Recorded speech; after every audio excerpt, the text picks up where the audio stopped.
السلام عليكم ورحمة الله وبركاته. الحمد لله وكفى وسلام على عباده الذين اصطفى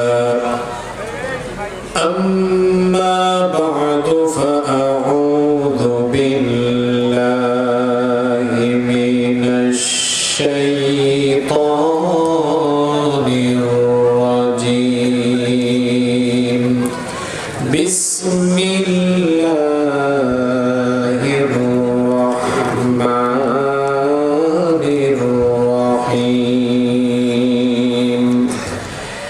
إن تجتنبوا كبائر ما تنهون عنه نكفر عنكم سيئاتكم وندخلكم مدخلا كريما. وقال تعالى في شان حبيبه إن الله وملائكته يصلون على النبي يا أيها الذين آمنوا صلوا عليه وسلموا تسليما. সবাই আমার সঙ্গে পড়েন আল্লাহুম্মা সাল্লি আলা মুহাম্মাদ ওয়া আলা আলি মুহাম্মাদ কামা সাল্লাইতা আলা ইব্রাহিম ওয়া আলা আলি ইব্রাহিম ইন্নাকা হামিদুম মাজিদ. আল্লাহুম্মা বারিক আলা মুহাম্মাদ ওয়া আলা আলি মুহাম্মাদ কামা বারাকতা আলা ইব্রাহিম ওয়া আলা আলি ইব্রাহিম ইন্নাকা হামিদুম মাজিদ.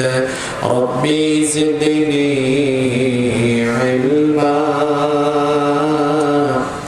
রব্বি জিদনি ইলমা রব্বি ইশরাহ লি সাদরি ওয়া ইয়াসসির লি আমরি واحلل عقدة من لساني يفقهوا قولي. سبحانك لا علم لنا إلا ما علمتنا إنك أنت العليم الحكيم. صدق الله.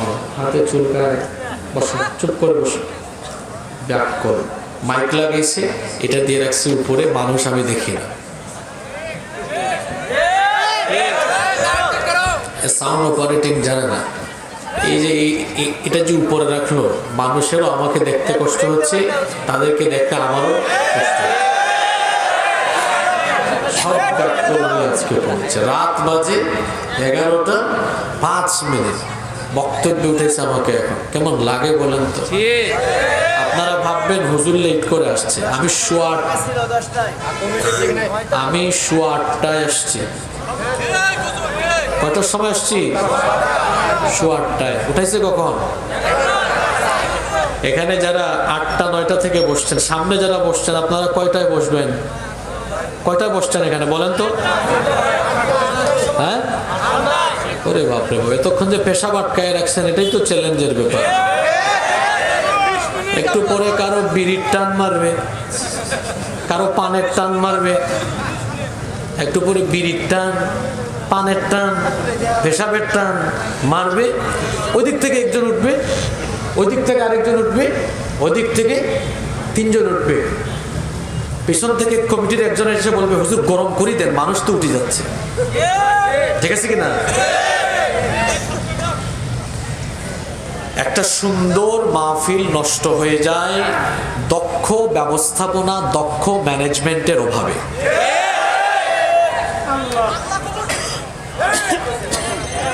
এখন আমি বলেন, আমি কি দিয়া এই মানুষগুলার পেশাব আটকাবো?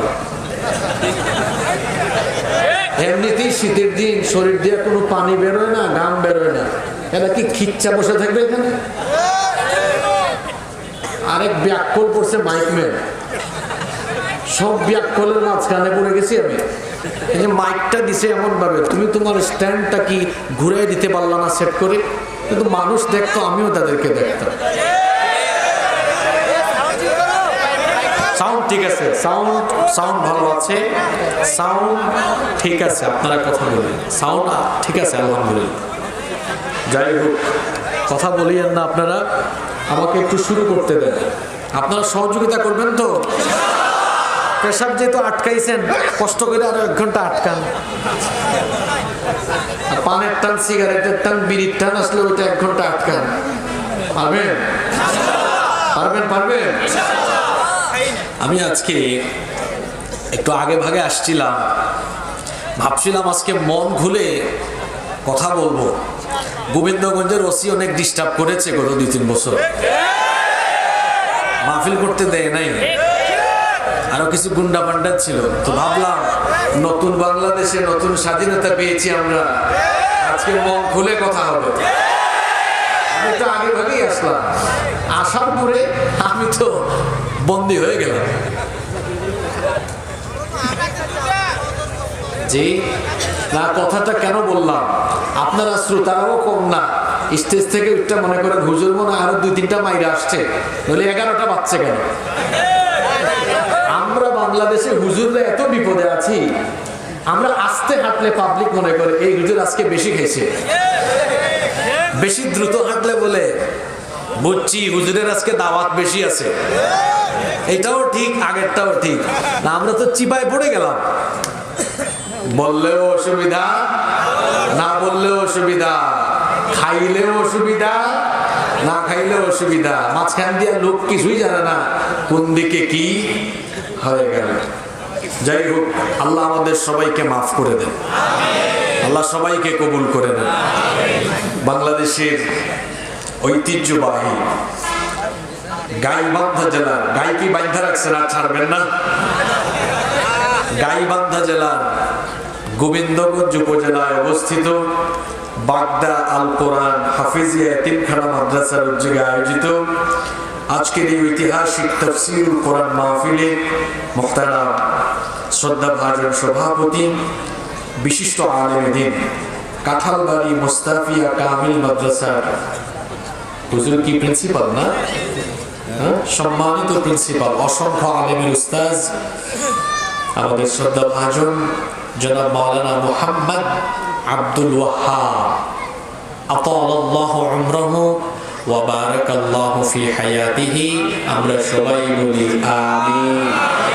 আজকের মাহফিলের সম্মানিত সহসভাপতি জনাব আলহাজ মোহাম্মদ আব্দুল মান্নান তালুকদার, আল্লাহ তাআলা ওনাকে দ্বীনের জন্য, কোরআনের জন্য কবুল করেন বলি আমিন। প্রধান অতিথি গাইবান্ধা 4 সংসদীয় আসনের সাবেক সংসদ সদস্য জনাব মোহাম্মদ শামীম কায়সার লিঙ্কন, খুব সুন্দর কোরআন সুন্নাহর আলোকে বক্তব্য রেখেছেন, আল্লাহ তাকে জাতির খেদমতের জন্য কবুল করে নেন। বিশেষ অতিথি জনাব মোহাম্মদ ইসমাইল হোসেন সওদাগর, আর পোস্টারে যা আছে সবার নাম পড়তে গেলে আরো 3 দিন লাগবে, আমি জমা করে দোয়া করছি আল্লাহ সবাইকে দ্বীনের জন্য কবুল করেন। আমার আগে বক্তব্য রেখেছেন মাওলানা মাতলুবুর রহমান সিদ্দিকী সাহেব, হাইয়াহুল্লাহ ওয়া আতালাল্লাহু উমরাহ ওয়া বারাকাল্লাহু ফি হায়াতিহি, আমরা বলি আমিন। উপস্থিত হযরত উলামায়ে কেরাম, প্রিয় গোবিন্দগঞ্জ গাইবান্ধাবাসী, আপনারা সবাই কেমন আছেন? আমাকেও আপনারা জিজ্ঞেস করলেন, আলহামদুলিল্লাহ। আলহামদুলিল্লাহ, আল্লাহ আমাকেও ভালো রেখেছেন। আমাদের সবাইকে সুস্থতার সাথে বাঁচিয়ে রেখে আজকের এই সুন্দর বরকতময় নান্দনিক এবং জান্নাতি এই আয়োজনে আমাদেরকে শামিল হওয়ার তৌফিক যিনি দান করেছেন, গলার আওয়াজ বড় করে সবাই বলেন তো তিনি কে? সেই মহান রবের জন্য হৃদয়ের সবটুকু ভালোবাসা, আবেগ, অনুভূতিকে উজাড় করে দিয়ে খুশি মনে প্রাণবন্ত আওয়াজে উচ্চ কণ্ঠে কালিমাতুশ শুকর আদায় করে আমরা বলছি আলহামদুলিল্লাহ। নতুন বাংলাদেশে নতুন পরিবেশ আমরা পেয়েছি, এজন্য যুবকেরা সবচেয়ে বেশি অবদান রেখেছে। আমার দেশের যুবক তরুণ এরা ইসলামকে ভালোবাসে, দেশকে ভালোবাসে বলে দেশ বিরোধী, ইসলাম বিরোধী চক্রকে তারা এই দেশ থেকে হটিয়ে দিয়েছে। আল্লাহ এই যুবকদেরকে কবুল করেন। আজকের মাহফিলে যুবক আর যুবক, এই যুবকদের গণজোয়ার যদি ইসলামের পক্ষে তৈরি হয়ে যায়, এই বাংলাদেশে আরেকটি বিপ্লবের মাধ্যমে এই দেশে কোরআনের রাজ কায়েম হয়ে যাবে, তাতে কোনো সন্দেহ নয়। আল্লাহ গাইবান্ধার গোবিন্দগঞ্জের যুবকদেরকে কবুল করেন। আপনারা আমাকে সহযোগিতা করবেন তো, নাকি ওইটা দৌড় মারবেন? আমারে ফালায় থুইয়া যাইয়েন না, আমারে সহ নিয়ে যাইয়েন। আমরা মোনাজাত করে উঠবো ইনশাআল্লাহ, কারণ এই গাইবান্ধায় এটি আমার এই বছরের রাতের বেলার শেষ মাহফিল। এজন্য আমি মন খুলে কিছু কথা আজকে বলে যাব ইনশাআল্লাহ। মোনাজাত পর্যন্ত ধৈর্য ধরে বলার এবং শোনার তৌফিক আল্লাহ আমাদেরকে দেন, হেদায়েতের নিয়তে শোনার তৌফিক দেন, বলে আমিন। এই পৃথিবীতে আমাদেরকে যিনি পাঠিয়েছেন বীর পুরুষের মতো পুরুষোচিত কণ্ঠে জবাব দিয়ে বলেন তিনি কে? সে আল্লাহ আমাদেরকে সৃষ্টি করেই তার দায়িত্ব শেষ করেননি।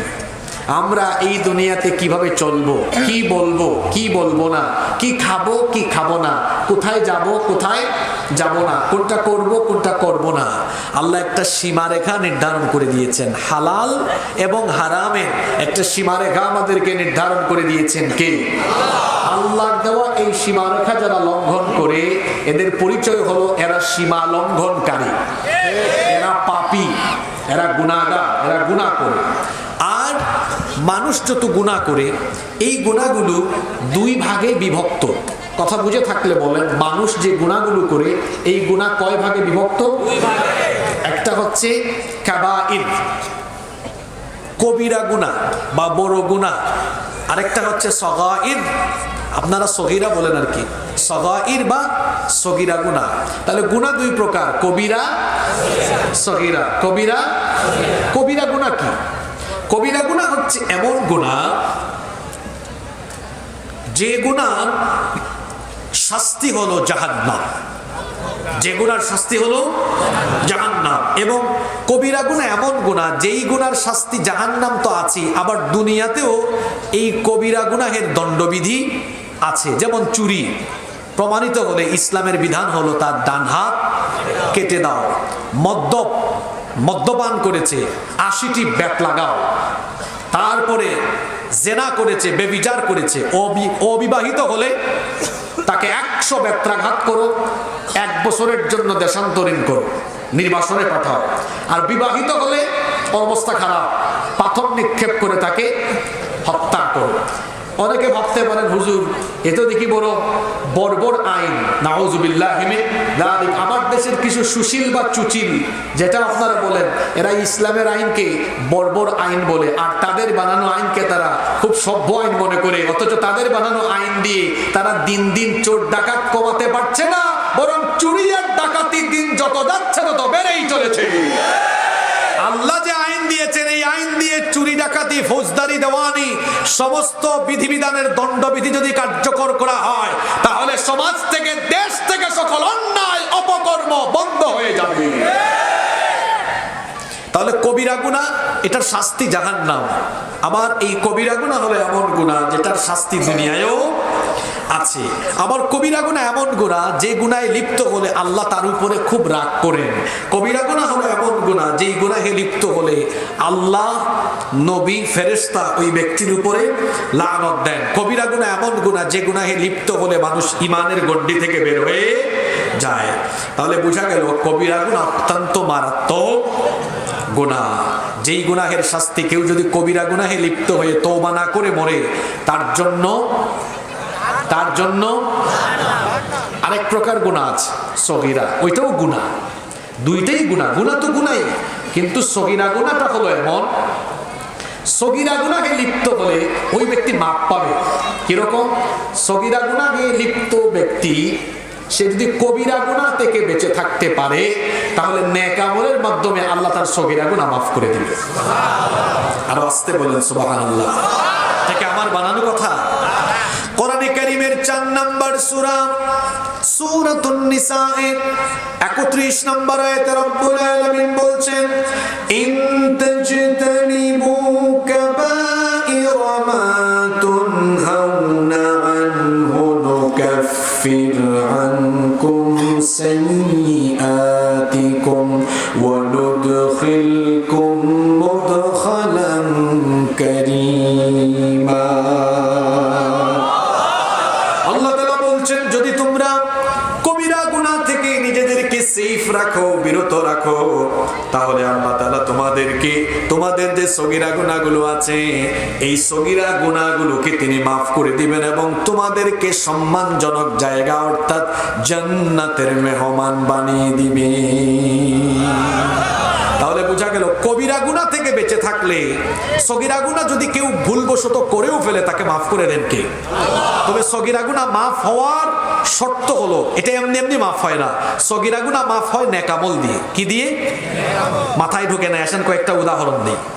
যেমন আমরা যখন ওযু করি, আল্লাহর নবী বলেছেন যখন কোনো ব্যক্তি ওযু করে, ওযুর অঙ্গগুলো যখন সে ধৌত করে, তখন তার প্রত্যেকটি অঙ্গ থেকে যখন পানি ঝরে, ওযুর পানি ঝরে পড়ার সাথে সাথে তার সগীরা গুনাহগুলো ঝরে পড়ে। সুবহানাল্লাহ।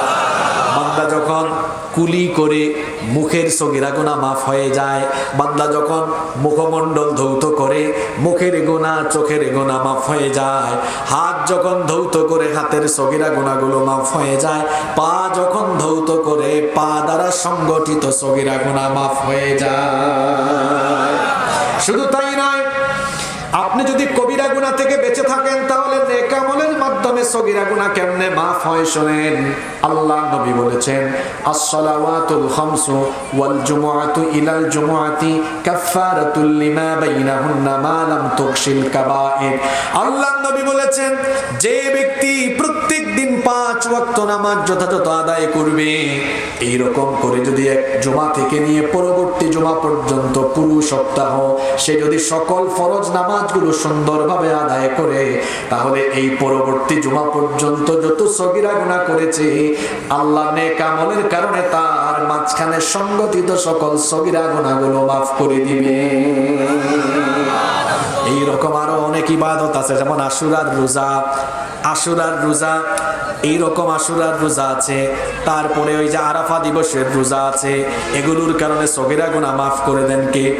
এমনকি যে ব্যক্তি ঘর থেকে বের হয়ে মসজিদে যায়, প্রতিটা পদক্ষেপে সওয়াবের পাশাপাশি তার সগীরা গুনাহগুলো যিনি মাফ করে দেন তিনি কে? আরো জুড়ে বলেন তিনি কে? আরো অনেক আমলের কথা আমি বলতে পারবো, লম্বা সময় লাগবে। যেমন নবীর উপরে যে ব্যক্তি দুরূদ পাঠ করবে, আল্লাহর নবী বলেছেন আমার উপর দুরূদ পড়লে 3টা লাভ। জুড়ে বলেন কয়টা লাভ? মান সাল্লা আলাইয়া সালাতান ওয়াহিদাতান সাল্লাল্লাহু আলাইহি 10 সালাওয়াত। যে ব্যক্তি নবীর উপরে একবার দুরূদ পড়ে, আল্লাহ ওই ব্যক্তির উপরে 10 বার রহমত নাজিল করেন। সুবহানাল্লাহ। এখানে শেষ নয়, 2 নম্বর ফজিলত হলো ওয়া হুত্তাত আনহু 10 খাতিআত। একবার যে ব্যক্তি দুরূদ পড়বে, আল্লাহ তার আমলনামা থেকে 10টি সগীরা গুনাহকে মাফ করে দেন। এখানে শেষ নয়, ওয়া রুফিআত লাহু 10 দারাজাত। আল্লাহ ওই ব্যক্তির 10টি মর্যাদা বৃদ্ধি করে দেন। সুবহানাল্লাহ। তাহলে বোঝা গেল কবিরা গুনাহ থেকে বাঁচলে, সগীরা গুনাহ থাকলেও ওইটা নেক আমলের মাধ্যমে মাফ হয়ে যাওয়ার ব্যবস্থা আছে। তাহলে মারাত্মক গুনাহ হলো কবিরা গুনাহ। জোরে বলতে হবে, মারাত্মক গুনাহ হলো এই গুনাহের শাস্তি। কেউ যদি কবিরা গুনাহে লিপ্ত থেকে কবিরা গুনাহ করতে করতে করতে করতে মরে, ও জান্নাতের গন্ধও পাবে। এর জন্য জাহান্নাম নির্ধারিত করে দিয়েছেন কে? তাহলে বোঝা গেল কবিরা গুনাহ বড় মারাত্মক গুনাহ। আসেন তো কিছু কবিরা গুনাহ নিয়ে আলোচনা করে দেখি এগুলা থেকে আমরা বেঁচে আছি না এগুলার সাথে আমাদের সম্পর্ক আছে। যদি সম্পর্ক থাকে দায়িত্ব কি হবে? তওবা করে বাড়ি যাব, ওই গুনার সাথে আর কখনো লিপ্ত হব। কবিরা গুনাহের সংখ্যা অনেক, এ ব্যাপারে ইসলামী বিশেষজ্ঞদের ইখতিলাফ আছে। আমি সেখান থেকে খুব কমন 10টি কবিরা গুনার কথা বলবো, যে 10টি কবিরা গুনাহে আমাদের সমাজের অসংখ্য মানুষ লিপ্ত আছে। এই 10টা পয়েন্ট বলা শেষ পর্যন্ত আমাকে কি আপনারা আজকে সময় দিবেন? কারা কারা দিবেন না হাত তুলেন।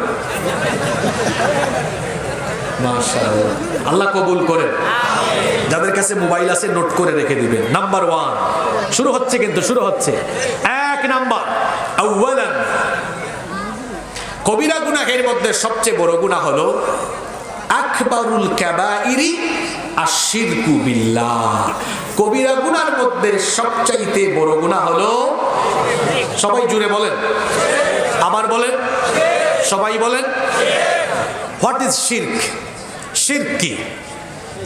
আপনারা অনেকে শরিকানা বিজনেস করেন না? সে আমার শরিক, সে আমার পার্টনার। শিরক মানে হচ্ছে আল্লাহ তাআলার একত্ববাদে, তার নাম বা গুণাবলীতে, তার ইবাদতে বা তার কর্তৃত্বে, তার ক্ষমতায় অন্য কাউকে সমকক্ষ হিসাবে সাব্যস্ত করা, আল্লাহর সাথে শিরক করা। এই শিরকে যারা লিপ্ত আছে, যারা শিরক করে, এদের ভয়াবহ পরিণাম 3টা। জোরে বলেন তো কয়টা? 1 নাম্বার, যারা শিরকে নিমজ্জিত, এরা আল্লাহর ক্ষমা থেকে বঞ্চিত।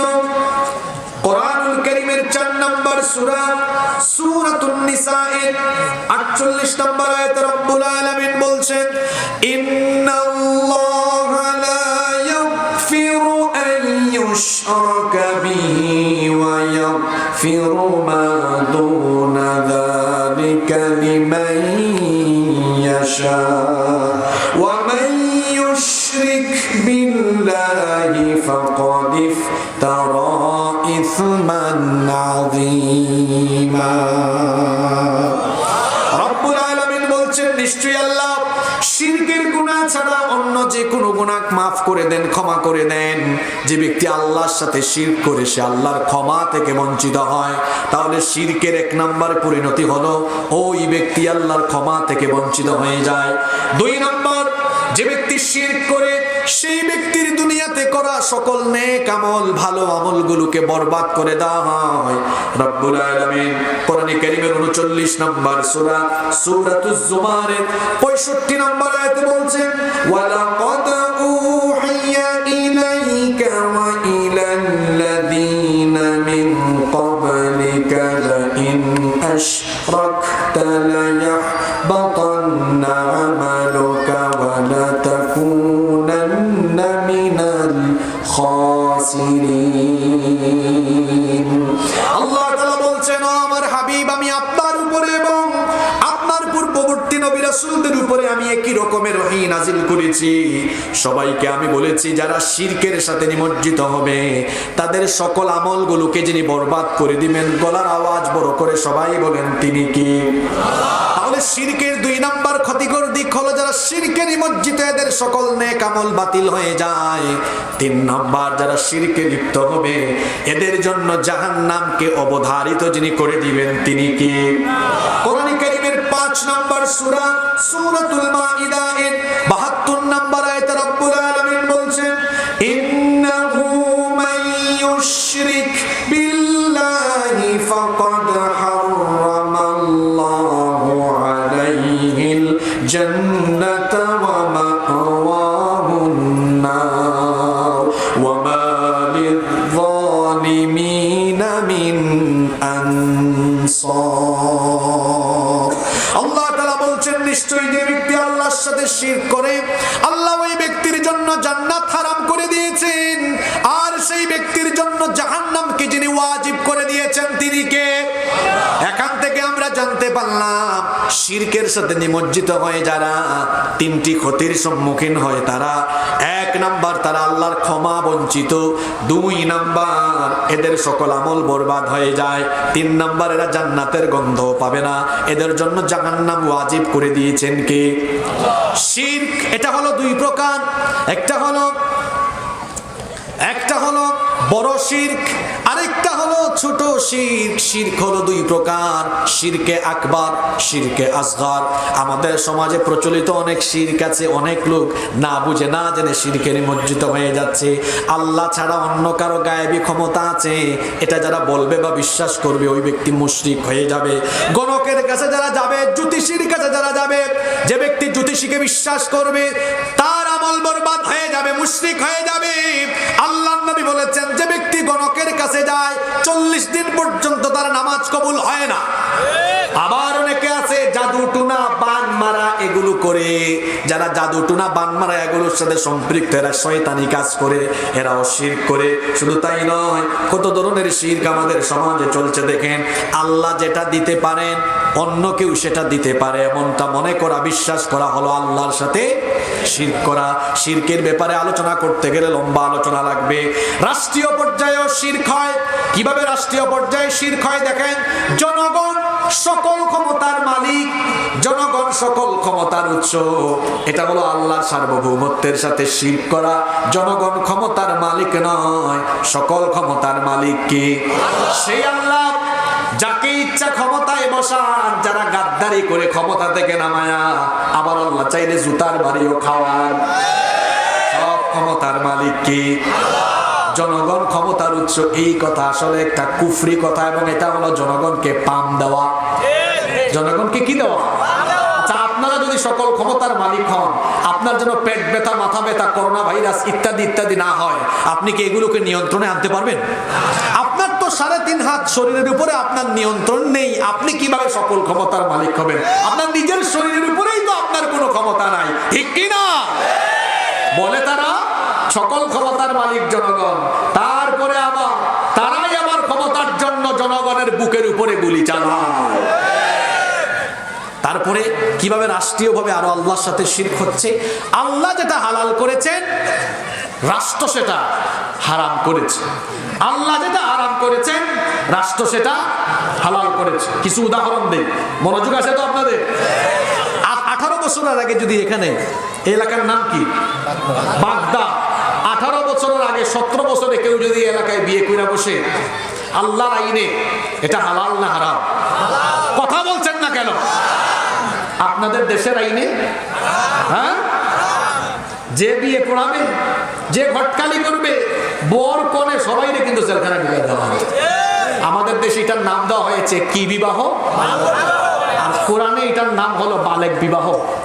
এরা বালেগ হয় নাই? জোরে বলেন, বালেগ হয় নাই? তাহলে বালেগা হওয়ার পরে মা বাবার সম্মতিতে বিয়ে করতে পারে। আল্লাহর আইনে এটা জায়েজ আছে, হালাল আছে, আমাদের আইনে জোরে বলেন। আল্লাহ করলেন হালাল, তারা করলো হারাম। এবার আসেন, এই বাগদায় যদি টুনার সাথে টুনি, 17 বছর দুজনের বয়স, বা ছেলের বয়স 17, মেয়ের বয়স 13, 14, 15, টুনা টুনি যদি এখানে হাঁটাহাঁটি করে, দুজন গা ঘেঁষাঘেঁষি করে, হাতাহাতি মাখামাখি করে, আল্লাহর আইনে সেটা, কথা বলছেন না কেন? আল্লাহর আইনে, আপনাদের দেশের আইনে কথা বলে না। আপনাদের দেশের আইনে কোনো অসুবিধা নাই, দুজন অ্যাডাল্ট যা মন চায় তাই করতে পারে। আল্লাহর আইনে হারাম, তাদের আইনে। এইভাবে করে আল্লাহ যেটা জায়েজ করেছেন রাষ্ট্রীয়ভাবে সেটা না জায়েজ করা হয়। আরো উদাহরণ আছে, মদ। আপনাদের দেশে মাদক নিয়ন্ত্রণ অধিদপ্তর আছে, নির্মূল অধিদপ্তর নাই। আমি গুলশানে গত 5-6 দিন আগে লাঞ্চ করছিলাম, দেখি এক রেস্টুরেন্টের বাইরে লেখা যে এখানে বারের জন্য লাইসেন্স প্রাপ্ত এটি প্রতিষ্ঠান, এটি আপনি ঢুকে এখানে লাইসেন্স থাকলে খেতে পারবেন। আল্লাহর আইনে মদ, জোরে বলেন, তাদের আইনে না, সম্পূর্ণ তারা হালাল করে নাই, সীমিত পরিসরে। কি শব্দ? নিয়ন্ত্রিত মাত্রায়। এমনি ভাবে আল্লাহ যেটা হালাল করেছেন রাষ্ট্র যদি হালাল হারাম বানায়, আল্লাহ যেটা হারাম করেছেন রাষ্ট্র যদি সেটা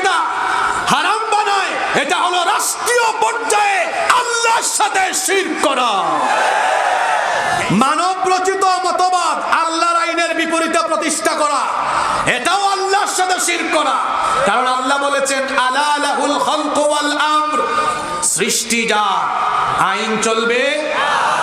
জমিন হলো আল্লাহ, এটা আরদুল্লাহ, আল্লাহর জমিন। আমাদের পরিচয় কি? আমরা ইবাদুল্লাহ। আমরা হলাম, এই দুষ্ট ছেলে, দুষ্টামি করবা না, চুপ মেরে বসে থাকো, বলে তোমার জেলখানায় ঢুকানো হবে।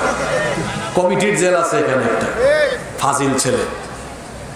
আমরা হলাম আল্লাহর বান্দা, ইবাদুল্লাহ। আর এই জমিনটা কার? আব্দুল্লাহ। এখানে চলবে দ্বীনুল্লাহ, আল্লাহর দ্বীন। জমিন যার, আইনও চলবে তার।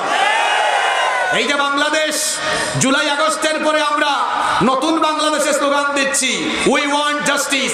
এটা মানুষের তৈরি করা, সংস্কার করা সংবিধান দিয়ে মানুষের ভাগ্যের পরিবর্তন হবে না।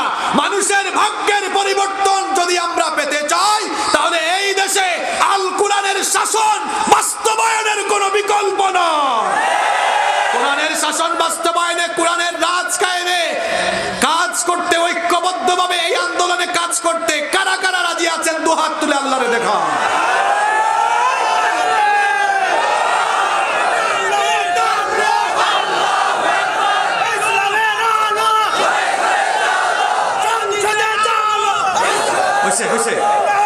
এখন সব স্লোগান দিয়ে টায়ার্ড হইলে চলবে না। তো অন্তত 10টা পয়েন্টে 10 বার দেওয়া হবো।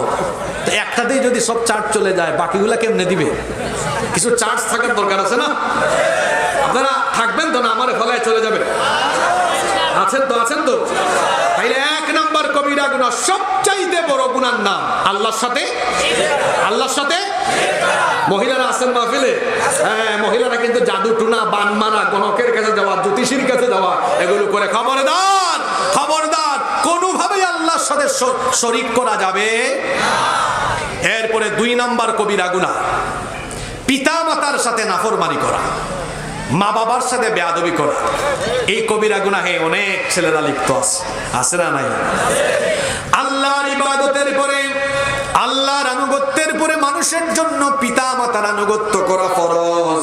কোরআনে কারীমের 17 নম্বর সূরা, সূরা বনি ইসরাঈলের 23 নম্বর আয়াত থেকে আল্লাহ বলছেন, ওয়া ক্বাদা রাব্বুকা আল্লা তা'বুদু ইল্লা ইয়্যাহু ওয়া বিল ওয়ালিদাইনি ইহসানা। তোমাদের রবের পক্ষ থেকে ফয়সালা হয়েছে, তোমরা আল্লাহ ছাড়া কারো ইবাদত করবে না, আর আল্লাহর ইবাদতের পরে তোমরা তোমাদের পিতামাতার সাথে ইহসান করবে, সদাচরণ করবে, সুন্দর আচরণ করবে, উত্তম ব্যবহার করবে। ইম্মা ইয়াবলুগান্না ইনদাকাল কিবারা আহাদুহুমা আও কিলাহুমা ফালা তাকুল লাহুমা উফফিন ওয়ালা তানহারহুমা ওয়া কুল লাহুমা কওলান কারীমা।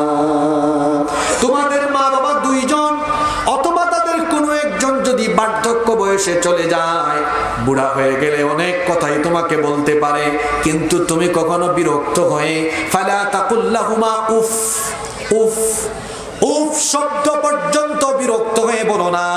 কত ডেঞ্জারাস কথা। কলিজার টুকরা যুবক তরুণ ছাত্র ভাইয়েরা, আপনাদের পায়ে ধরে বলে যাই, খবরদার, নামাজ, রোজা, জীবনের সকল ভালো কাজ এক মুহূর্তেই বালুর মতো শেষ হয়ে যাবে, উড়ে যাবে, যদি একবার শুধু মা বাবার উপর বিরক্ত হয়ে বলেন উফ। সব আমল বরবাদ করে দিবেন কে?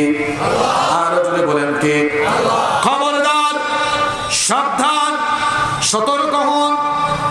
মা বাবাকে যদি বিরক্ত হয়ে একবার খালি মুখের ভেতর থেকে উফ বের করতে পারেন, জান্নাতের গন্ধ আর পাবেন না। পিতামাতা বড় সেনসিটিভ জায়গা। যে সন্তান মা বাবার উপরে বিরক্ত হয়ে একবার শুধু বলবে উফ, শেষ, জান্নাত শেষ, তার ইসলামী আন্দোলন, তার জিহাদ, তার সবকিছু শেষ, তার জন্য জাহান্নাম অবধারিত করে দিবেন কে? আমরা আল্লাহকে প্রশ্ন করলাম, আল্লাহ আমি আমার বাপের সাথে, আমি আমার মায়ের সাথে কেমনে কথা বলবো, আমাকে শিখিয়ে দেন। আল্লাহ বলছেন, শোন, তোর পিতা মাতার সাথে তুই কেমনে কথা বলবি। ওয়া কুল লাহুমা কওলান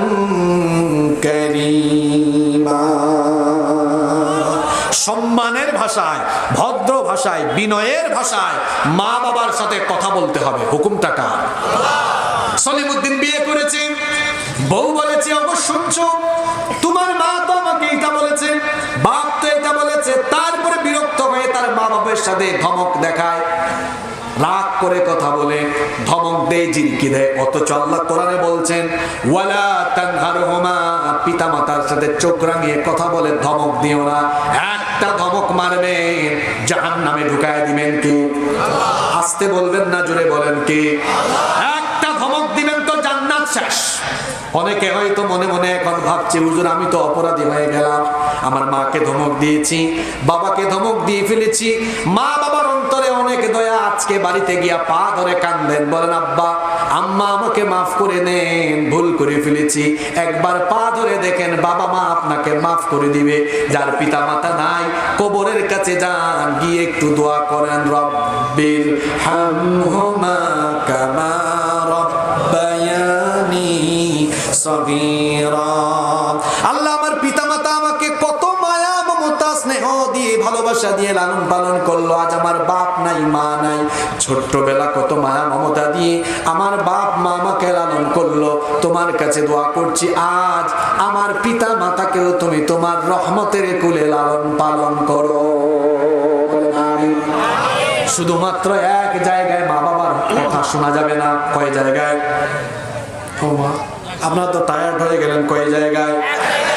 মাত্র এক জায়গায় মা বাবার কথা শোনা যাবে না। তাছাড়া মা যা বলবে, বাপ যা বলবে তাই মানতে হবে। শুধু এক জায়গায় মানা যাবে না। জোরে বলেন কোন জায়গায়?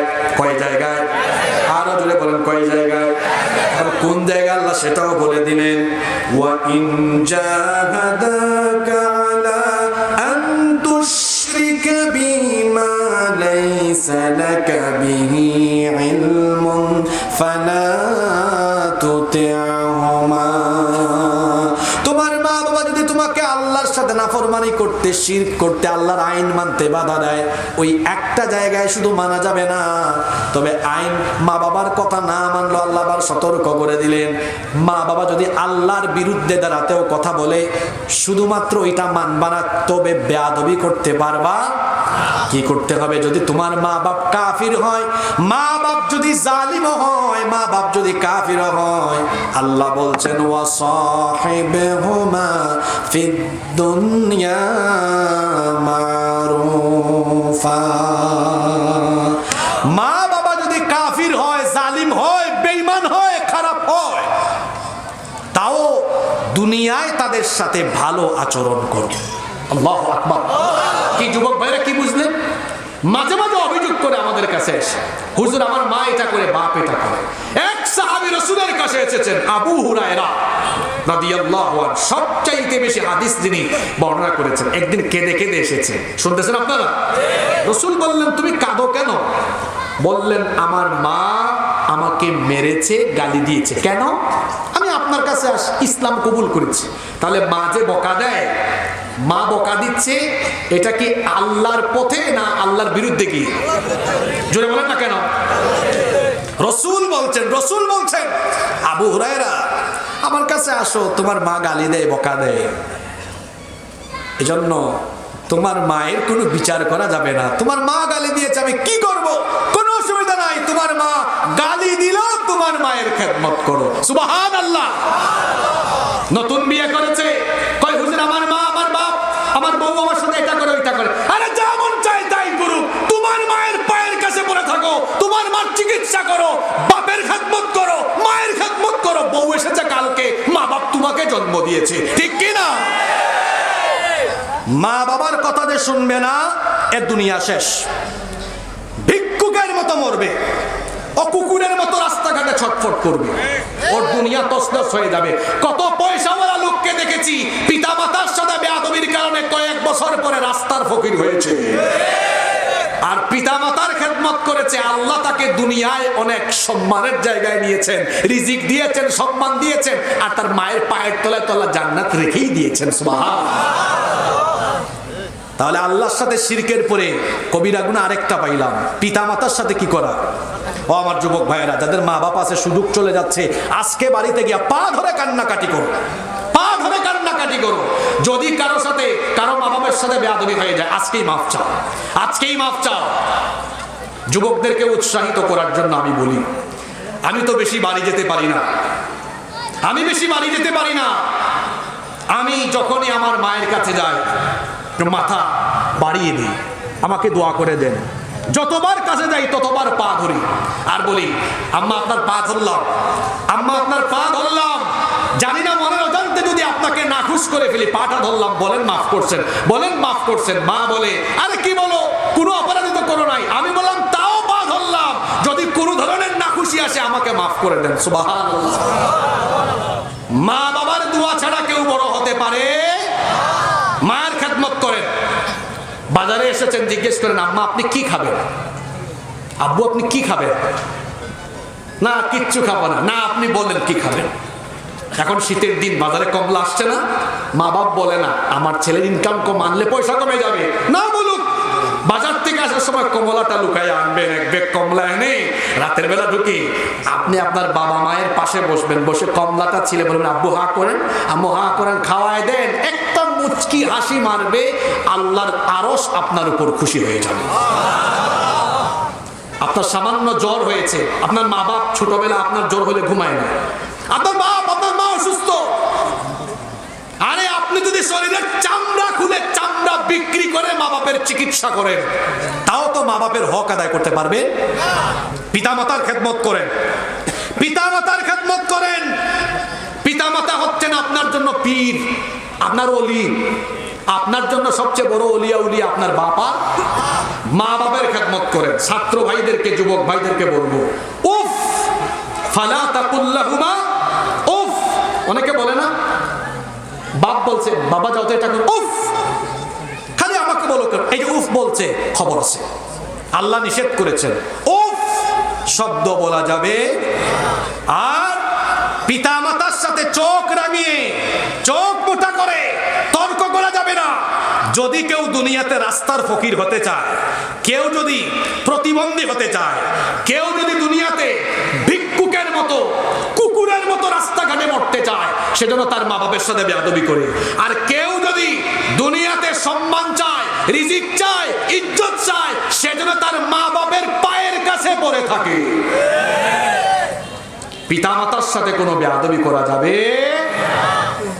আপনার বাপ রাতের বেলা ঘুমাইতে পারে না, আপনার মনে আছে ছোটবেলায় আপনার একটু কান্না হইলে বাপ মা উঠে গেছে দুইজন, বাবারে তুমি কাঁদো কেন, কোলে নিয়ে কত হাঁটাহাঁটি করেছে। আপনার বাবা যে ঘুমাইতে পারে না, রাতের বেলা গিয়া বলেন না কেন, আব্বু আপনার পিঠ টিপে দেই, মাথাটা মাসেজ করে দিই, আপনার পাটা টিপে দেই, আপনি একটু ঘুমান। কয়দিন নিজের মা বাপের হাত টিপে পা টিপে ঘুম পাড়িয়েছেন বলেন? আপনার মা বাপ তো ছোটবেলায় আপনাকে ঘুম পাড়িয়েছেন। মা বাপকে মাঝে মাঝে গিয়ে বলবেন, আব্বু আপনি ঘুমান, আপনার মাথাটা একটু টিপে দিই, মাথাটা মাসেজ করে দিই। বাপ ঘুমাতে ঘুমাতে ঘুমাতে ঘুমাতে মনে মনে দোয়া করবে, আল্লাহ আমার ছেলেটা আমাকে এত শান্তি দিয়েছে, এত সুখ দিয়েছে, আমার ছেলেটাকে দুনিয়ায় তুমি সব শান্তি দিয়ে দাও। বলবে কি বলবে না? বলবে কি বলবে না?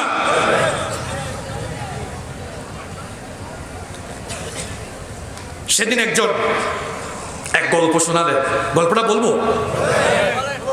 তার বাপের খুব স্বপ্ন ছিল আল্লাহর ঘর দেখবে, না জানাইয়া অনেক কষ্ট করে পয়সা জমায়া আল্লাহর ঘরে পাঠিয়েছে। বাপ ওখানে ওমরা করেই ফোন দিয়ে বলেছে, তুমি তো আমাকে কি দেখাইছো, আমার কলিজা ঠান্ডা করে দিয়েছো, আল্লাহ তোমার কলিজাও ঠান্ডা করে দিক। আল্লাহু আকবার, আল্লাহু আকবার। আমার কলিজার টুকরা যুবক ভাইয়েরা, মা বাবার খেদমত করতে হবে। মা বাবার সাথে বেয়াদবি করা এটা সগীরা গুনাহ না কবিরা গুনাহ? জোরে বলতে হবে, কি গুনাহ? তাহলে এই গুনাহের সাথে থাকা যাবে। কয়টা বললাম?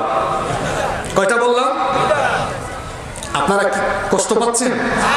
আপনাদেরকে যদি আমি 12টা 10-এ ছুটি দিই, থাকবেন সবাই? থাকবেন? কষ্ট হবে না তো? একটু ধৈর্য ধরুন। নাম্বার 3 নাম্বার, ফরজ নামাজ তরক করা, ফরজ নামাজ ছেড়ে দেওয়া, এটাও অন্যতম একটি কবিরা গুনাহ। শুধু কবিরা গুনাহ নয়, এটা আল্লাহর সাথে কুফর এর নামান্তর।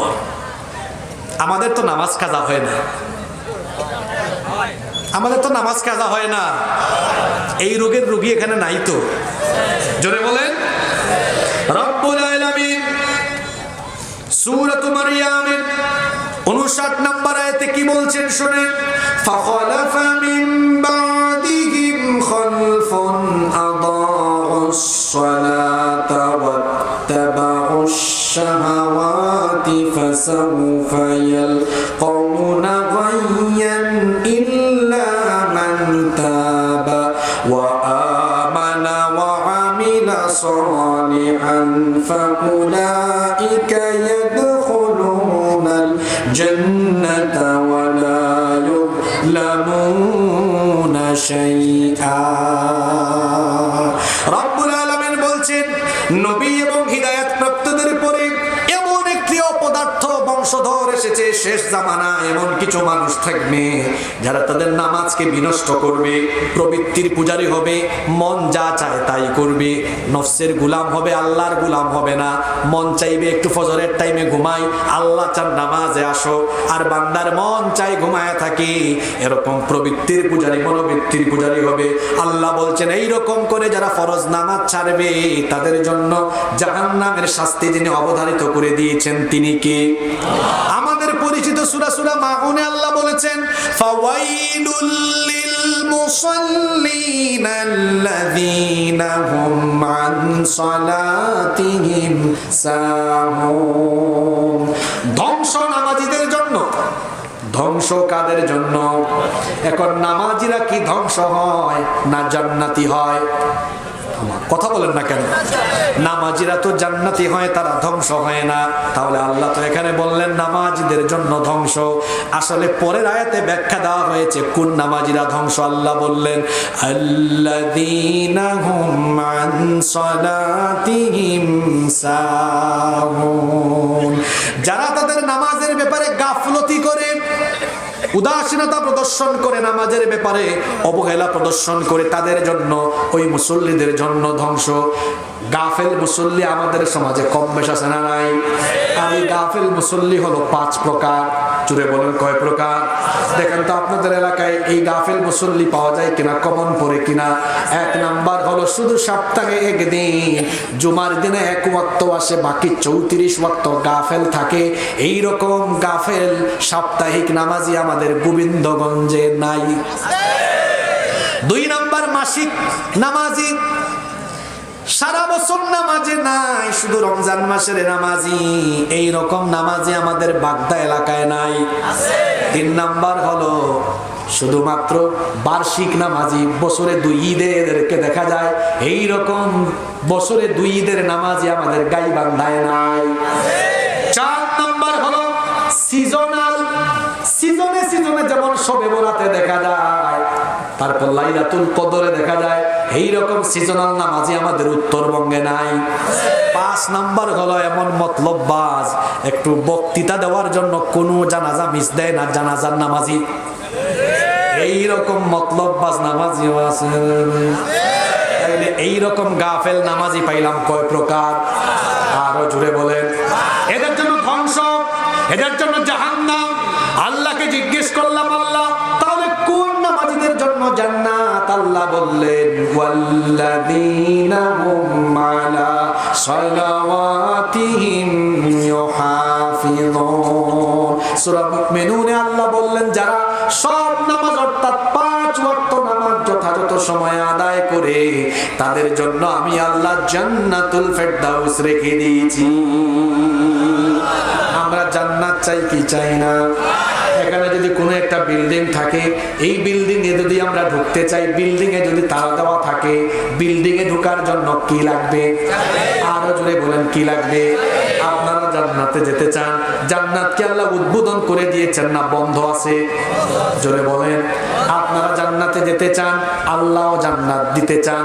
এজন্য আল্লাহ ডেইলি 1 বার না 2 বার না, আপনাকে 5 বার আল্লাহ ডাকেন, বান্দারে আয় আয় নামাজে এসে আমার কাছে হাজিরা দে, আর আমার কাছ থেকে তোর জন্য বানানো জান্নাতের চাবিটা নিয়ে নে।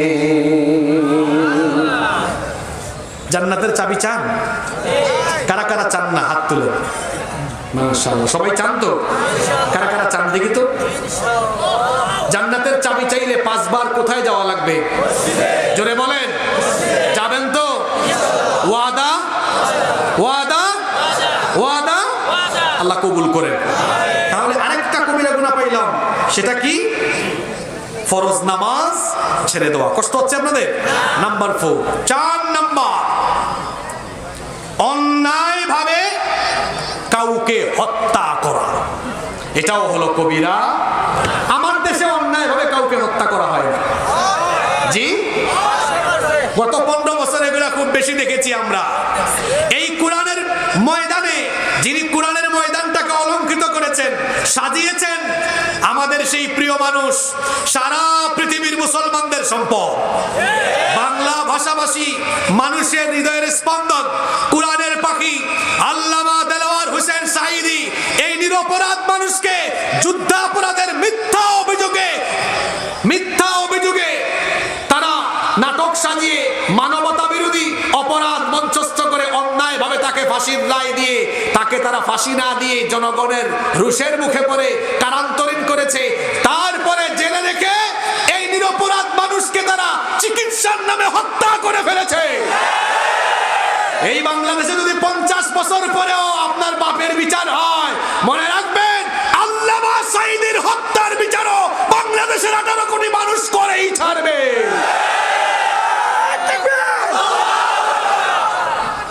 নিরপরাধ মানুষকে অপরাধী বানিয়ে হত্যা করা, এটা কি গুনাহ? হ্যাঁ, কথা বলছেন না কেন? কি গুনাহ? মানুষ হত্যা করা এখন এটা খুব সহজ হয়ে গিয়েছে। সম্পদের জন্য আপন ভাইকে খুন করে ফেলে, সন্তান মা বাপকে খুন করে ফেলে, স্বামী স্ত্রীকে খুন করে ফেলে, সন্তান মা বাপকে খুন করে ফেলে। ওই যে পুলিশ কর্মকর্তা মেয়ে ঐশী, মনে আছে? মা বাপ দুইটারই কিল করে ফেলছে। অন্যায় ভাবে মানুষ হত্যা করে যারা, কবিরা গুনাহে লিপ্ত তারা, রব্বুল আলামিন কোরআনে কারীমের 3 নাম্বার সূরা আলে ইমরানের 21 নাম্বার আয়াত থেকে বলছেন, ইন্নাল্লাযীনা ইয়াকফুরুনা বিআয়াতিল্লাহি ওয়া ইয়াকতুলুনান নাবিয়্যিনা বিগাইরি হাক্কিন ওয়া ইয়াকতুলুনাল্লাযীনা ইয়া'মুরুনা বিল কিসতি মিনান নাসি ফাবাশশিরহুম বিআযাবিন আলীম। আল্লাহ তাআলা বলছেন, নিশ্চয়ই যারা আল্লাহর আয়াত এবং আল্লাহর নিদর্শন সমূহকে অস্বীকার করে, অন্যায় ভাবে যারা নবীদেরকে হত্যা করে এবং মানুষদের মধ্যে থেকে যারা ন্যায় এবং ইনসাফের কথা বলে, তাদেরকে যারা অন্যায় ভাবে হত্যা করে, তাদেরকে জাহান্নামের আযাবের সুসংবাদ তিনি দিয়েছেন। জোরে বলেন, তিনি কে? যে ব্যক্তি অন্যায় ভাবে মানুষ হত্যা করবে তার ঠিকানা হলো জাহান্নাম। কিয়ামতের ময়দানে রব্বুল আলামিন হিসাব করবেন, বিচার করবেন। বিচারটা 2 রকম হবে, হাক্কুল্লাহ, আল্লাহর হক। 2 নাম্বার হবে হাক্কুল ইবাদ, বান্দার হক। আল্লাহর হকের বিচার আরম্ভ হবে নামাজ দিয়ে, আর বান্দার হকের বিচার যখন আল্লাহ শুরু করবেন, বুখারীর হাদিস, আল্লাহর নবী বলেছেন, আউয়ালু মা ইউকদা বাইনান নাসি ইয়াউমাল কিয়ামাতি ফিদ দিমা। কিয়ামতের দিন আল্লাহ মানুষের হিসাব যখন শুরু করবেন, বান্দার হকের মধ্যে আল্লাহ সর্বপ্রথম অন্যায়ভাবে রক্তপাতের হিসাব করবে। আমি যে এলাকায় থাকি, চট্টগ্রামে, সেখানে এই যে গত সিটি কর্পোরেশন নির্বাচনে আপন ভাইকে নির্বাচনের দিন মেরে ফেলেছে। কি আছে না এরকম কথা বলার? আছে না? বাড়িঘর নিয়ে, সম্পদ নিয়ে ভাই ভাইয়ের উপর হাত তুলে ভাই ভাইকে মেরে ফেলে, ভাই ভাইয়ের রক্ত জড়ায়, বোন ভাইয়ের উপরে, ভাই বোনের উপরে, এমনকি দেখা যায় চাচা ভাতিজার উপরে, ভাতিজা চাচার গায়ে হাত তুলে কেউ কাউকে খুনও করে ফেলে। আছে না নাই? মানুষের জীবনের কোনো মূল্য নাই। আহারে, কি একটা সমাজে বাস করি আমরা! খুনাখুনি, মারামারি, হানাহানি। আর গত 15 বছর যে ফেরাউনের দল ছিল, এদের কাছে তো মানুষের জীবনের কোনো মূল্যই ছিল না। আপনারা দেখেছেন, ছাত্ররা যখন রাস্তায় নেমেছে, পাখির মতো গুলি করে অন্যায়ভাবে তাদেরকে হত্যা করা হয়েছে। এই খুনি, এই হত্যাকারীদের বিচার বাংলাদেশের মাটিতে করতেই হবে। তাদেরকে ফাঁসির কাস্টে ঝুলিয়ে মারতে হবে। আয়না ঘর বানিয়েছে। কি ঘর বানিয়েছে? আপনারা কি মনে করতেছেন যে এটা এমন একটা ঘর ডানে বামে সামনে পিছনে আয়না আর আয়না? না, এরকম কোনো আয়না নয়, বরং সেখানে কবরের মতো একটা ঘরে, আলো বাতাসহীন ঘরে ব্যারিস্টার আরমানকে, জেনারেল আজমিকে, ইলিয়াস আলীকে, ইসলামী আন্দোলনের শীর্ষ নেতৃবৃন্দকে, আলেম উলামাকে রেখে যারা নির্যাতন করে দেশ থেকে পালিয়েছে, সরকারকে আমরা বলবো ইন্টারপোলের মাধ্যমে বাংলাদেশে ফিরিয়ে এনে সবগুলোকে দৃষ্টান্তমূলক শাস্তি দিতে হবে। বিশ্বাসঘাতকতার কোনো ক্ষমা, বিশ্বাসঘাতকতার কোনো ক্ষমা। আপনারা বলবেন হুজুর বিশ্বাসঘাতক হইল কেন? নয়, যারা দেশের স্বাধীনতা ভিনদেশী প্রভুদের কাছে সুপর্দ করে দেয় তারা কখনো দেশপ্রেমিক হতে পারে না। এরা গাদ্দার, এরা মুনাফিক, এরা বিশ্বাসঘাতক। এদের কোনো ক্ষমা হতে পারে? লাখেন স্লোগান এক লোকে মেরে দিয়ে। তাহলে 4 নাম্বার কবিরা গুনাহ, অন্যায় ভাবে মানুষ হত্যা। কষ্ট হচ্ছে নাকি আপনাদের? 5 নাম্বার, এটা তো কমন রোগ, এই রোগের রোগী অনেকে আছে। 5 নাম্বার কবিরা গুনাহ জিনা, বেবিচার, পরকীয়ায় লিপ্ত হওয়া। এগুলো তো আমাদের গাইবান্ধায় নাই গো। জি, রব্বুল আলামিন বলছেন ওয়ালা ইয়াজনুনা ওয়া মান ইয়াফআল যালিকা ইয়ালকা আসামা। আল্লাহ তাআলা বলছেন খবরদার জিনা করো না। যে ব্যক্তি এরকম করবে সেই ব্যক্তি কঠিন শাস্তির সম্মুখীন হবে। ইউদাআফ লাহুল আযাবু ইয়াউমাল কিয়ামা, কিয়ামতের দিন তাকে দ্বিগুণ শাস্তি দেওয়া হবে। ওয়া ইয়াখলুদু ফীহি মুহানা,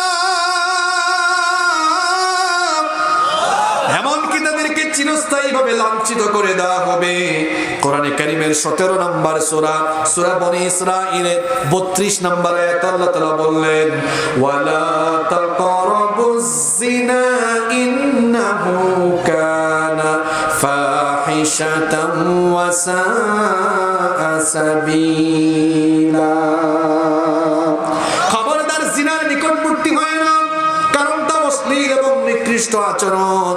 জিনায় আজকে জিনার সাগরে যুবকদেরকে ডুবিয়ে দেওয়ার জন্য এই সমাজের শয়তানগুলো চেষ্টা করছে। দাজ্জালের অনুসারীরা, দাজ্জালের জন্ম কিন্তু হয়ে গিয়েছে, দাজ্জালের আত্মপ্রকাশ বাকি। আল্লাহর নবী বলেছেন দাজ্জাল আত্মপ্রকাশের আগে দাজ্জাল তার অনুসারীদের মাধ্যমে পর্দার আড়াল থেকে দাজ্জাল ফিতনা চালাবে। এখন দাজ্জালীয় ফিতনা চলছে, বিশেষ করে আমার যুবক ভাইদেরকে জিনা বেবিচারের সাগরে ডুবিয়ে দেওয়ার জন্য। চরিত্র বিধ্বংসী বহু উপাদান এখন আছে না নাই? যুবকদেরকে জিনার সাগরে ডুবিয়ে দেওয়ার জন্য এত কিছুর দরকার নাই, শুধু এই জিনিসটা হইলেই হইছে। আরো জোরে বলেন, এটা হইলেই হইছে। এজন্য আল্লাহর নবী যুবকদেরকে সাবধান করেছেন। আল্লাহর নবী বলেছেন ইয়া শাবাব, হে যুবক, ইহফাযু ফুরুজাকুম, তোমাদের লজ্জাস্থানের হেফাজত করো, লা তাজনু, জিনা করো না। আলা মান হাফিযা ফারজাহু ফালাহুল জান্নাহ, যে যুবক তার লজ্জাস্থানের হেফাজত করবে আল্লাহ তার জন্য জান্নাত রেখে দিয়েছেন। সুবহানাল্লাহ। এজন্য আমার যুবক ভাইদেরকে বলবো জিনা থেকে, বেবিচার থেকে নিজেকে হেফাজত করতে হবে। রাস্তাঘাটে কত জরিনা সকিনা হেঁটে যাবে, জরিনা সকিনার দিকে চক্ষু যাবে না। আমি আমার চক্ষুকে নিচের দিকে দিয়ে দিব কার ভয়ে? আসতে বলবেন না, জোরে বলেন কার ভয়ে? জিনা বেবিচারের ধারে কাছে যাওয়া যাবে না। বিবাহ বহির্ভূত কোনো হারাম রিলেশনে নিজেকে সম্পৃক্ত করা যাবে না, কারণ হারামের মধ্যে কোনো আরাম নাই। আবার বিবাহিত যারা, তারাও কিন্তু পরকীয়ায় লিপ্ত হওয়া যাবে না। এখন ইন্ডিয়ান সিরিয়াল দেখে দেখে বাংলাদেশে পরকীয়ার রোগ বিষক্রিয়ার মতো ঢুকে গিয়েছে, ঠিক কিনা? খবরদার, জিনা ব্যভিচার এর ধারে কাছেও যাওয়া যাবে না। জিনা ব্যভিচার থেকে বাঁচার জন্য আজকে 4টা মেডিসিন দিয়ে যায়, 4টা ওষুধ দিয়ে যায়। এই 4টা জিনিস করতে পারবেন যারা, জিনা থেকে বাঁচতে পারবেন তারা। কয়টা? আরো জোরে বলেন কয়টা? মনোযোগ আছে না গেছে? 1 নাম্বার হলো জিনা ব্যভিচার থেকে যদি বাঁচতে চান চোখের হেফাজত করেন, কারণ চক্ষুকে বলা হয় হৃদয়ের আয়না।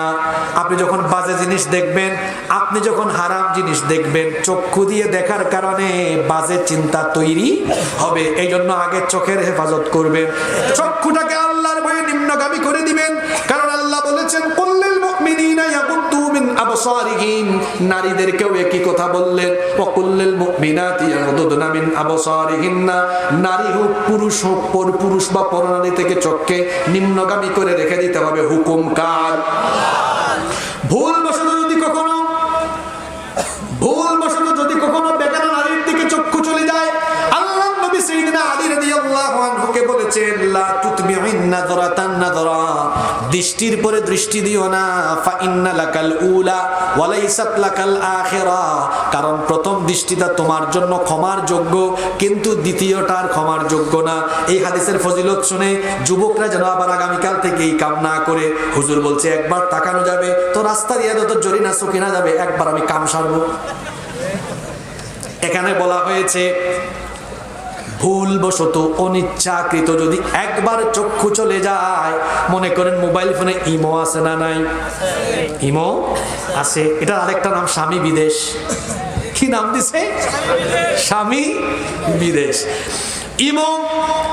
তারপরে আরেকটা আছে শেয়ার ইট, কিংবা যে কোনো কিছু। এখন ফেসবুকে ভালো ভিডিও দেখলে দেখবেন সেখানে অ্যাডভার্টাইজ চলে আসে, কোনো বাজে ভিডিও আসছে, ইচ্ছে ছিল না চক্ষু চলে গিয়েছে, প্রথমবার যদি যায় ভুলবশত দ্বিতীয়বার আর দেওয়া যাবে। জিনা থেকে বাঁচার প্রধান উপায় হলো চোখের হেফাজত করা। এরপরে 2 নম্বর, মন মানসিকতাকে নিয়ন্ত্রণ করা। রাত হলে মন চাইবে একটু আমি ওই বাড়ির সকিনার ফেসবুক আইডিটা খুঁজি, একটা মেয়েকে আমি ফেসবুকে মেসেঞ্জারে নক দেই, মন চাইবে একটু নাটক দেখি, সিনেমা দেখি, মন চাইবে জরিনার বাড়িতে গিয়ে একটা উকি মারি। মন যা চাইবে তা করা যাবে না, মনকে যার গোলাম বানাতে হবে তিনি কে? মনে রাখবেন, 1 নাম্বার চোখের নিয়ন্ত্রণ, 2 নাম্বার মন মানসিকতার নিয়ন্ত্রণ, মনে রাখতেছেন? 3 নাম্বার হলো জবান নিয়ন্ত্রণ। জবানের কারণে মানুষ মানুষের কাছে প্রিয় হতে পারে, আবার জবানের কারণে মানুষ তার পতন ডেকে আনতে পারে। আমার দেশ থেকে যে ফেরাউন বিদায় হলো মুখের কারণেই এই অবস্থা হয়েছে। ছাত্রদেরকে, তরুণদেরকে, যুবকদেরকে রাজাকার গালি দিয়া কিন্তু এই ফেরাউন বিপদে পড়েছে। জবানের কারণে মানুষ মাঝে মাঝে বিপদ ডেকে আনে, আবার জবান দিয়ে মানুষের হৃদয়ে জায়গা করে নেওয়া যায়। যায় কি যায় না? জবান দিয়ে জিনাও করা যায়। জিনা থেকে বাঁচতে হলে জবানের নিয়ন্ত্রণ করতে হবে। চোখের জিনা, জবানের জিনা থেকে নিজেকে হেফাজত করতে হবে। 4 এবং সর্বশেষ হলো পদক্ষেপের নিয়ন্ত্রণ করতে হবে। মন চাইবে দেখি তো ওখানে গিয়ে একটু উঁকি মারি, মন চাইবে দেখি ওখানে যাই, জিনার উপাদান আছে। এই 4টা জিনিসের কথা বললাম, আবার স্মরণ করিয়ে দিই যুবক ভাইরা শুনেন। চোখের হেফাজত, 2 নাম্বার মনের হেফাজত, 3 নাম্বার জবানের হেফাজত, 4 নাম্বার পদক্ষেপের হেফাজত। এটা গুরুত্বপূর্ণ পয়েন্ট। আমি একটু সবক নিয়ে নেই। জিনা থেকে বাঁচতে হলে কয়টা কাজ করতে হবে? 1 নাম্বার কিসের হেফাজত? 2 নাম্বার কিসের হেফাজত? মনের হেফাজত। 3 নাম্বার মুখের হেফাজত। 4 নাম্বার হলো পদক্ষেপের হেফাজত। এই 4টি কাজ করলে পরে জিনা বেবিচার থেকে যিনি হেফাজত করবেন তিনি কে? আপনাদের বড় কষ্ট হয়ে যাচ্ছে বেশি? হ্যাঁ, কষ্ট হচ্ছে, কষ্ট হচ্ছে। এই জনপদের মানুষ কোরআনকে ভালোবাসে, ঠিক কি না? কয়টা বললাম? 6 নাম্বার মাদক সেবন। এখন এটা যুবক তরুণদেরকে ধ্বংস করার জন্য এই জিনিসটা এখন সব জায়গায় ছড়িয়ে দেওয়া হয়েছে, ঠিক কি না? জোরে বলেন, ঠিক কি না? মাদক এটি হচ্ছে শয়তানের একটি অন্যতম উপাদান। মানুষকে শয়তান কুপথে নেওয়ার জন্য, জাহান্নামের পথে নেওয়ার জন্য সে যতগুলো উপাদানকে তার হাতিয়ার হিসাবে ব্যবহার করেছে, তার মধ্যে একটা অন্যতম উপাদানের নাম হলো মাদক। যেমন আল্লাহ তাআলা কোরআনে কারীমের 5 নম্বর সূরা সূরাতুল মাইদা এর 90 নম্বর আয়াত থেকে বলছেন, ইয়া আইয়ুহাল্লাযীনা আমানু ইন্নামাল খামরু ওয়াল মাইসিরু والميسر والأنصاب والأزلام رجس من عمل الشيطان فاجتنبوه لعلكم تفلحون আল্লাহ তাআলা বলছেন, হে ঈমানদারেরা, ইন্নামাল খামরু ওয়াল মাইসিরু ওয়াল আনসাবু ওয়াল আজলামু, নিশ্চয়ই মাদক, জুয়া, ভাস্কর্য প্রতিমা, ভাগ্য নির্ণায়ক তীর, রিজসুম মিন আমালিশ শাইতান, এগুলো হলো শয়তানের কাজ। এগুলো দিয়ে শয়তান কি করতে চায় শোনো, ইন্নামা ইউরিদুশ শাইতানু আন ইউকিআ বাইনাকুমুল আদাওয়াতা ওয়াল বাগদাআ ফিল খামরি ওয়াল মাইসিরি ওয়া ইয়াসুদ্দাকুম আন যিকরিল্লাহি ওয়া আনিস সালাহ ফাহাল আনতুম মুনতাহুন। আল্লাহ তাআলা বলছেন, নিশ্চয়ই শয়তান চায় এই মাদক এবং জুয়ার মাধ্যমে তোমাদের মধ্যে পারস্পরিক বিদ্বেষ, বিশৃঙ্খলা, ক্লেশ বাড়াতে চায়। আল্লাহর এই আয়াতের বাস্তবতা কতটুকু আছে দেখেন, কত বাস্তবসম্মত কথা। দেখবেন মাদকের সাথে নিয়ন্ত্রিত লোকেরা সমাজের সবচাইতে উশৃঙ্খল হয়। মাদকের সাথে যারা সম্পৃক্ত থাকে দেখবেন এরাই বউ নিপীড়ন করে, বউ নির্যাতন করে। মিলায় দেখবেন যারা মাদক সেবন করে, মাদকের পয়সা যখন তার কাছে থাকে না, তার বউয়ের গায়ে হাত তুলে বলে, তোর বাপের বাড়ি যা, আমার জন্য টাকা নিয়ে আয়, পয়সা নিয়ে আমি মাদক সেবন করব। এই জন্য আমি বলি বেশিরভাগ মাদকাসক্ত লোকেরা হয় বউ নির্যাতনকারী, বেশিরভাগ মাদকাসক্ত লোকেরা হয় চোর, ডাকাত। মাদকের জন্য যখন তার পকেটে পয়সা থাকে না, বাপের পকেট থেকে, মায়ের ব্যাগ থেকে কিংবা রাস্তাঘাটে এরা চুরি করে, ডাকাতি করে, ছিনতাই করে, তাহলে বোঝা গেল মাদকের সাথে সম্পৃক্ত যারা সমাজের সবচেয়ে বড় গুন্ডা আর সন্ত্রাসী হলো তারা। যে জিনিস সেবন করলে পরে নিজের শরীরের ক্ষতি, দেশের ক্ষতি, সমাজের ক্ষতি, ইসলামের জন্য শুরু থেকেই সেটাকে হারাম করে দিয়েছে। আল্লাহর নবী এর জন্যই বলেছেন, লা তাশরাবুল খাম, মাদক সেবন করো না, ফাইন্নাহা মিফতাহুল কুল্লি শার, কারণ সকল অশ্লীলতা, মন্দ কাজের চাবি কাঠি হলো মাদক। সব মন্দ কাজের চাবির নাম কি? জোরে বলেন। এই মাদক থেকে যুবক ভাইদেরকে হেফাজত থাকতে হবে। নাম্বার 7, 7 নাম্বার, জুয়া। জুয়া এটি হলো আরেকটি মারাত্মক কবিরা গুনাহ। এখন এই জুয়া অনেক আপডেট হয়েছে, চাচারা বুঝবেন না। এই যে ছোট ছোট ছেলেরা আছে না, এরা জুয়া খেলে এখন কেমনে জানেন? আইপিএল খেলা হয় ইন্ডিয়ায়, জুয়ার বাজি হয় গাইবান্ধায়। বিপিএল খেলা হয় ঢাকায়, জুয়ার বাজি হয় গোবিন্দগঞ্জে। কি বলেন, আছে না নাই? জুয়া খুলনা এত খারাপ, এরা জুয়ার জন্য বউ বন্ধক দিয়ে দেয়। আছে না এরকম? জুয়া হলো আরেকটি কবিরা গুনাহ। এই জুয়ায় যারা লিপ্ত, এদের জন্য জাহান্নাম হারাম করে দিয়েছেন কে? আরো জোরে বলেন কে? আপনাদের বেটারের চার্জ কিন্তু শেষ। শেষ নাকি? আপনারা ভাবতেছেন হুজুর দেখি 10-এ কইয়া 20-এ চলে গেল। না, এই 20-20ই থাকবে। 20 না, 20টা শুনতেই কেমন দেখায়। 20-20 21 করলাম, হয় 19 বা 21, ঠিক আছে? 21-এ ছাড়বো, 21-এ থাকবো, ঠিক আছে? রাজি আছেন তো? রাজি আছেন? রাজি আছেন? দেখি যাদের ঘুম আসছে একটু ঘুম ভাঙায় দেন তো। আল্লাহর নামে একটা তাকবীর দেন, নারায়ে তাকবীর। এটা তো বুড়া মানুষের আওয়াজ হয়ে গেল। যুবকেরা যুবকের মতো বলবে। এই উত্তরবঙ্গের মানুষ, এরা শহীদ আবু সাঈদের উত্তরসূরি। মাঠ কাঁপায়া আল্লাহকে খুশি করে একটা তাকবীর দেন, নারায়ে তাকবীর। আরেকটা তাকবীর দেন, নারায়ে তাকবীর। মনোযোগ আছে তো?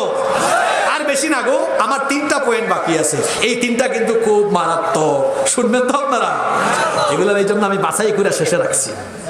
নাম্বার 8, 8 নাম্বার, সুদ। সুদখোর তো আমাদের দেশে না আছে, মানে এরা নামাজের সামনের কাতারে থাকে, আবার সুদ খাওয়ার বেলায় সামনের কাতারে থাকে। যেভাবে আওয়াজ হইছে এই এলাকায় কমন পড়ছে এই রূপ। সুদখোররা কত খারাপ! আল্লাহ কোরআনে বলেছেন এটা এমন একটা মারাত্মক কবিরা কবিরা গুনাহ যারা সুদ খায় এরা আল্লাহর সাথে রাসূলের সাথে যুদ্ধ ঘোষণা করেছে, নাউজুবিল্লাহ। শুধু তাই নয়, সুদখোরের উপরে আল্লাহ এবং তার রাসূল লানত দিয়েছেন। অন্য আয়াতে আল্লাহ বলেছেন যারা সুদের সাথে সম্পৃক্ত কিয়ামতের দিনে এরা শয়তানের আসর করা রোগীর মতো হাসরের ময়দানে হাজির হবে, নাউজুবিল্লাহ। আল্লাহর নবী আরো ভয়ঙ্কর কথা বলেছেন।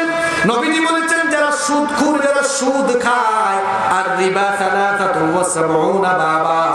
এক হাদিসে এসেছে নবীজি বলেছেন সুদের ৭৩টা গুনাহ আছে, আর এক হাদিসে এসেছে ৭০টার বেশি গুনাহ আছে। তার মধ্যে আইসারুহা সবচেয়ে নিম্ন গুনাহ হলো আইয়ানকি হাররাজুল উম্মাহু, সবচাইতে নিম্ন পর্যায়ের গুনাহ হলো নিজের মায়ের সাথে জিনা করা। তাইলে সুদখোর যারা খারাপের খারাপ তারা মার সাথে জিনা করে। শুধু তাই নয়, অন্য হাদিসে এসেছে আল্লাহর নবী বলেছেন যে ব্যক্তি মাত্র ১ দিরহাম সুদ খায় ওই ব্যক্তি ৩৬ বার জিনা করার সমান অপরাধে অপরাধী হয়ে যায়। কতবার জিনার সমান? জোরে বলেন। ৩৭ না তো 36, ৩৬ বার। ১ টাকা না, ১ দিরহাম সুদ খাইলে ৩৬ বার জিনা করার সমান অপরাধ হয়। ইন্না লিল্লাহি ওয়া ইন্না ইলাইহি। সুদখোর। এখন তো মসজিদ কমিটি, মাদ্রাসা কমিটির সভাপতিও সুদখোর হয়, আছে না নাই?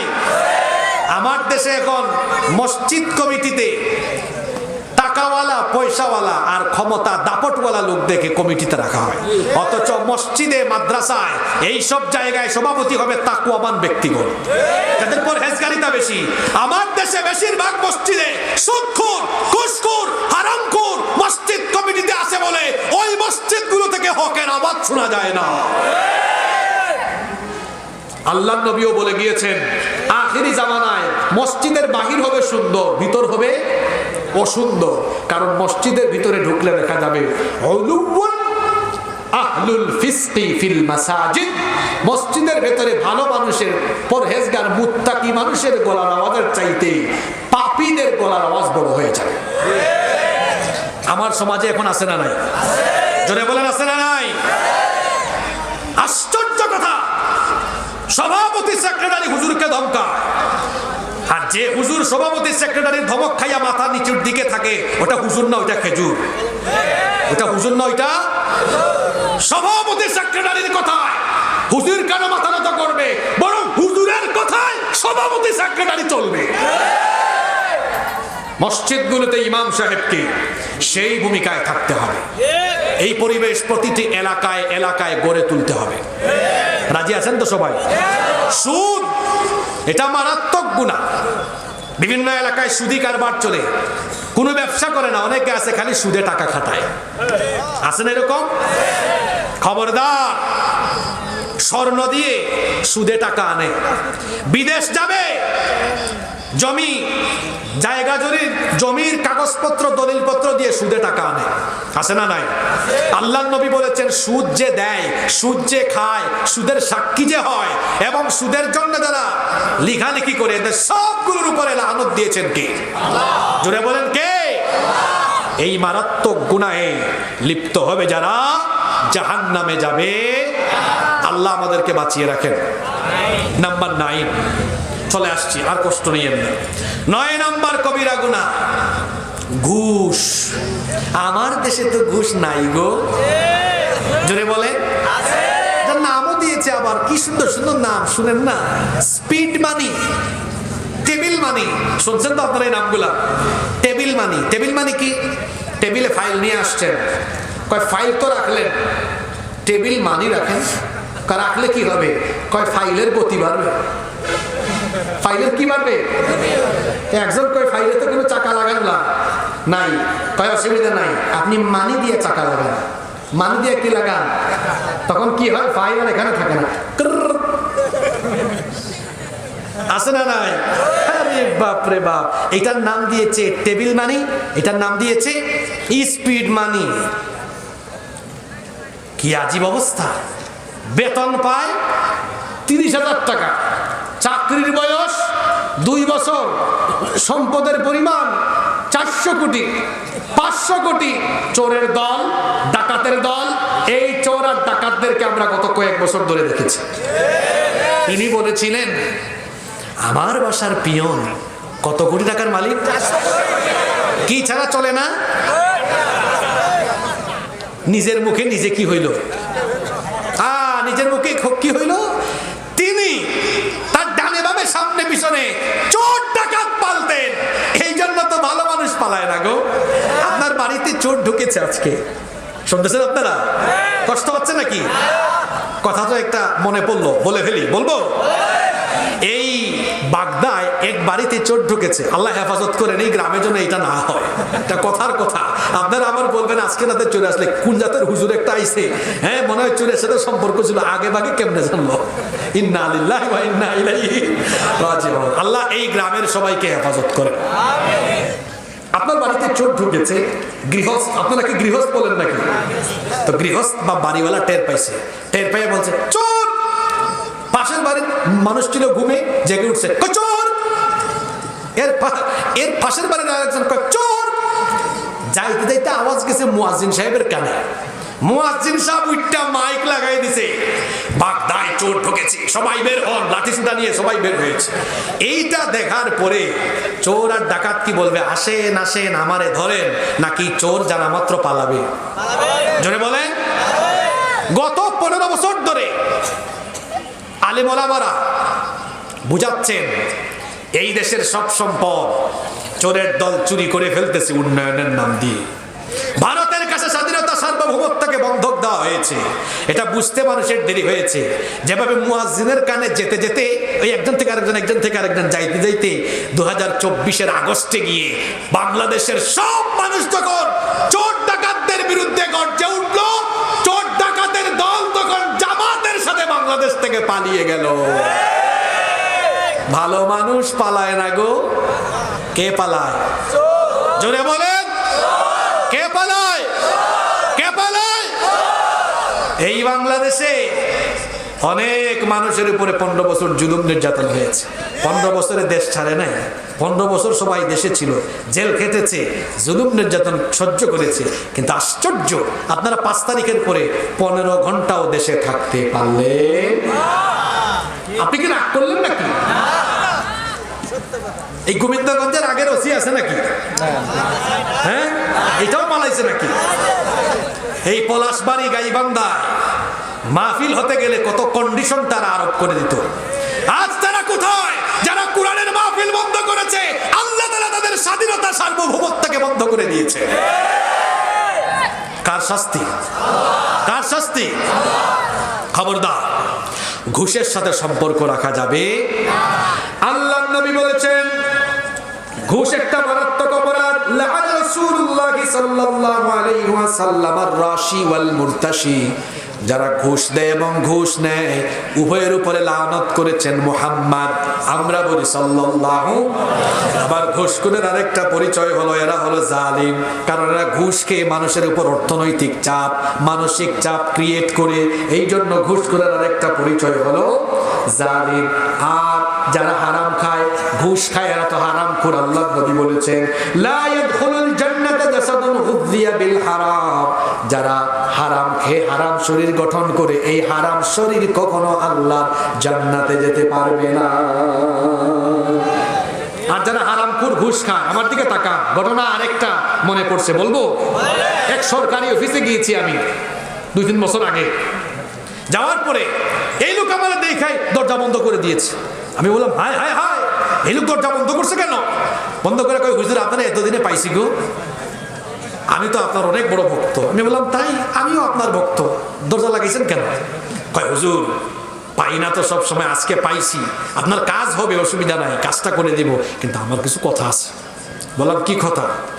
কয় 5-6টা বাচ্চা পেটে আসে, আমার বউয়ের নষ্ট হয়, আমি বসতে পারি না, এমন এক রোগ হয়েছে মানুষকে বলতেও পারি না, আরো অনেক কিছু বলল। কয় হুজুর কি করব বলেন না, নামাজও তো পড়ি। আমি বললাম ভাই দরজা তো লাগাই দিছেন? কয় হ, কেউ তো নাই, শুধু আমি আর আপনি, আমার কাছে স্বীকার করেন তো, স্পিড মানি, টেবিল মানি, হারাম টারাম চলে কিনা? কয় হুজুর টের পাইছেন কেমনে? কইলাম হারামে তো কোনো আরাম, আপনি হারাম ছেড়ে দেন। 1.5 বছর পরে আবার দেখা, কয় হুজুর তওবা করেছি, আলহামদুলিল্লাহ একটা সন্তান হয়ে গেছে। আলহামদুলিল্লাহ পড়বেন না? আমি বললাম রোগের কি খবর? কয় আলহামদুলিল্লাহ অনেকটাই ভালো হয়ে গেছে। বললাম মনের কি খবর? এখন যে আগের মতো কামাইতে পারেন না? কয় হুজুর আগে অশান্তি ছিল, এখন শুধু শান্তি আর শান্তি। সুবহানাল্লাহ। হারামে নাই কোনো, দেখবেন হারামখোরদের বউ পরকিয়া করে, হারামখোরদের বাচ্চারা সন্ত্রাসী হয়, হারামখোরদের মেয়েরা আরেকজনের সাথে পালিয়ে যায়, হারামখোররা হারাম পন্থায় টাকা উপার্জন করে আর শেষ বয়সে মাউন্টেনে যাবেতে গিয়ে খরচ করে। হারামে কোনো আরাম। আমরা ঘুষ সহ যাবতীয় সকল হারাম থেকে নিজেকে বিরত রাখবো, আল্লাহ তৌফিক দেন। তারপরে নাম্বার 10, অনেক কষ্ট দিয়েছি আপনাদেরকে। 10 এবং সর্বশেষ আজকে যে কবিরা গুনার কথা বলবো সেটি হচ্ছে গান বাজনা বাদ্যযন্ত্রের সাথে নিজেকে যুক্ত রাখা। এখন তো প্রায় বেশিরভাগ পরিবারে গান বাজনা ছাড়া বিয়ে শাদীর উদ্বোধনও হয় না, আছে না নাই? আপনারা বলেন তো, বিয়ে শাদী এটা কি শুধু আনুষ্ঠানিকতা না ইবাদত? জোরে বলেন, আনুষ্ঠানিকতা না ইবাদত?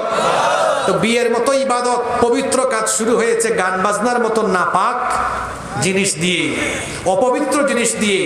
এই ছেলে মেয়ের দাম্পত্য জীবন থেকে প্রোডাকশন হিসেবে যে ছেলে মেয়ের পয়দা হবে, এগুলো থাকদিনা দিন দিন ঝাঁকানাকা ঝাঁকানাকা মার্কা সন্তান হবে, কারণ এদের শুরুটা ভালো ছিল।